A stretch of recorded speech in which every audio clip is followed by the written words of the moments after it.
আয় আসতে কাকা বসেন, এ মিডিয়া ভাইয়েরা বসো, বসবে বসবে। একজনে বলেন ওনাদেরকে ধমকাবেন না, ওনারা ভালো কাজ করে।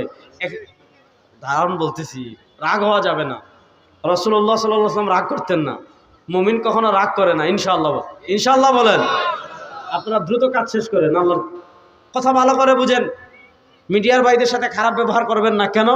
কারণ আপনারা এখানে আছেন 2000 বা 3000, ওনাদের মাধ্যমে আমাদের এই কথাগুলো, আমাদের তো আর মিডিয়া নাই, আমাদের এই কথাগুলো ওনারা সারা দুনিয়ায় নিজের খেয়ে নিজের টাকায় নিজে কষ্ট করে ছড়িয়ে দেয়।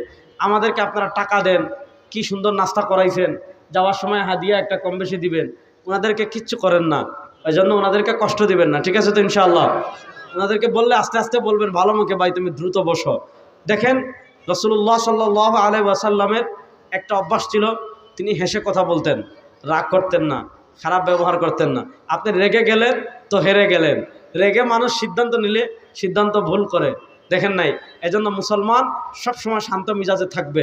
মুসলমান রাগ করবে তাগুতের সাথে, মুসলমান রাগ করবে ম্যাস্টিকদের বিরুদ্ধে, মুসলমান রাগ করবে আধিপত্যবাদী ভারতের বিরুদ্ধে। একদম এমন রাগ করতে হবে যে কাঁচা কামড়াইয়া খেয়ে ফেলবে।